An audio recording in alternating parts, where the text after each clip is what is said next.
ہمیں اللہ رب العزت نے انسان بنایا، ہم اپنے ساتھ والوں کو فائدہ پہنچائیں، گھر والوں کو فائدہ، رشتہ داروں کو فائدہ، اپنے ہمسایوں کو فائدہ، معاشرے کو فائدہ۔ مومن ہوتا ہی وہی ہے جو ہر ایک کا خیر خواہ ہوتا ہے۔ نبی علیہ السلام نے فرمایا الدین النصیحہ، دین سراسر خیر خواہی ہے۔ سبحان اللہ، کیا خوبصورت تعلیم دی ہمارے آقا حضرت محمد مصطفیٰ احمد مجتبیٰ صلی اللہ علیہ وسلم۔ ہمارے اکابر کے اخلاق اچھے ہونے کی بنیادی وجہ پتہ کیا تھی؟ ان کی سوچ بہت بلند ہوتی تھی، بہت بلند سوچ ہوتی تھی۔ بلند سوچ ہونے کی وجہ سے ان کے مقام بلند ہو گئے تھے۔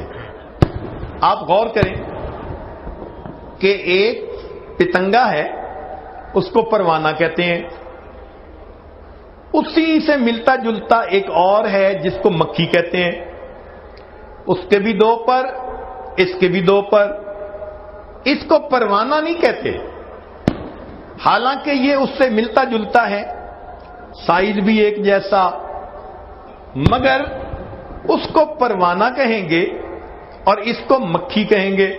اس کی وجہ یہ کہ اس مکھی کی سوچ گندی، یہ نجاست پہ بیٹھتی ہے، گند ڈھونڈتی ہے، اس کی گندی سوچ کی وجہ سے اس کو مکھی کہتے ہیں۔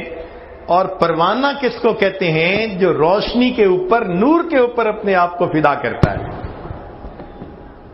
کہنے کو ہم بھی مسلمان، کہنے کو ہمارے اکابر بھی مسلمان، مگر اگر دنیا کی محبت دل میں بھر کے جیتے پھر رہے ہیں تو اللہ کی نظر میں ہماری مثال گندی مکھی کی ہے اور ان کی مثال اللہ کی نظر میں پروانے کی مانند ہے۔ آج ہمیں سوچنا ہے کہ ہم نے جو نام کے مسلمان ہیں، کام کا مسلمان بننے کی ضرورت ہے۔ تو ہمارے اکابر کو دیکھیے اللہ رب العزت نے کیا سوچ دی تھی۔ ایک دو واقعات سن کے یہ عاجز اپنی بات کو مکمل کر دے گا، ذرا توجہ کے ساتھ سنیے گا۔ دہلی کی جامع مسجد، ایک انگریز دہلی کی جامع مسجد دیکھنے کے لیے آیا، وہ آرکیٹیکٹ تھا اور اس کو پتا تھا کہ جامع مسجد کے اندر بڑی اچھی کیلی گرافی کی گئی ہے، تو چونکہ اس کے فن کا کام تھا وہ دیکھنے کے لیے آیا۔ اب دہلی کی جامع مسجد میں کئی سیڑھیاں ہیں، چڑھ کے جاتے ہیں، اور سیڑھیوں پہ آپ نے دیکھا کہ کئی مرتبہ فقراء بیٹھے ہوتے ہیں، سائل بیٹھے ہوتے ہیں۔ تو ایک معذور فقیر تھا، وہ بیٹھا ہوا تھا۔ جب یہ قریب سے گزرا تو اس نے مانگا، اس نے اپنا ویلٹ نکالا اور ویلٹ نکال کر اس میں سے اس فقیر کو کچھ دے دیا اور اپنا ویلٹ پھر اپنی جیب میں ڈال لیا۔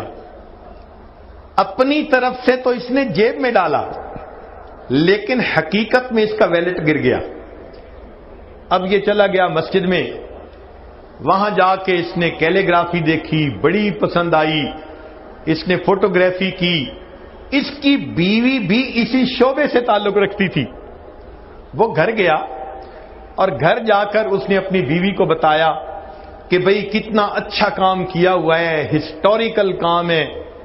اس کی بیوی کہنے لگی کہ اچھا آئندہ ویکینڈ آئے گا تو میں بھی آپ کے ساتھ جاؤں گی، تو مجھے بھی آپ وہ مسجد کا کام دکھائیں۔ اس نے کہا ٹھیک۔ اب جب رات سونے لگا نا تو اس نے دیکھا کہ اس کا تو پیسے والا بٹوا ہی نہیں ہے، تو یہ بڑا پریشان کہ کہاں گرا، بڑا سوچا، مگر اس کو یاد نہیں آیا کہ میں نے بٹوا کہاں گرایا۔ خیر ایک آدھ دن کے بعد یہ ذہن سے بات ہی نکال بیٹھا، کہنے لگا جو 200-400 روپے تھے بس وہ میرے گم ہو گئے۔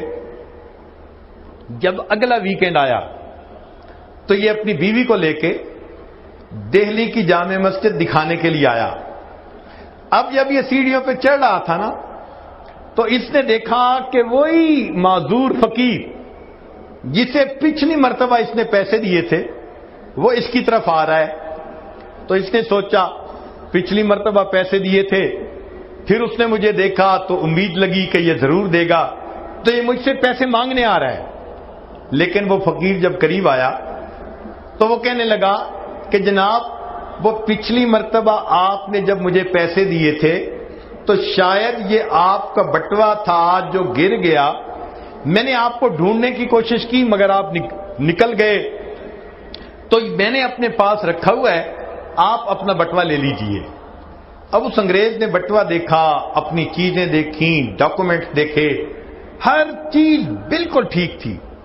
اس کے ذہن میں خیال آیا کہ یہ فقیر تو ایک ایک پیسہ مانگتا ہے اور میرے تو یہاں پر 200-300 روپے تھے، اگر یہ اپنے پاس رکھ لیتا تو کسی کو خبر ہی نہ ہوتی، مگر اس نے یہ مجھے لوٹا دیا۔ تو اس نے پوچھا کہ فقیر آخر تم نے یہ اپنے پاس رکھ کیوں نہیں لیا؟ تو معذور فقیر نے آگے سے جواب دیا کہ شروع میں تو ایک خیال آیا تھا کہ میں اسے رکھ لوں، مگر پھر ایک دوسرا خیال آیا اور میں نے کہا کہ نہیں، میں اسے نہیں رکھوں گا۔ اس نے پوچھا کیا خیال آیا؟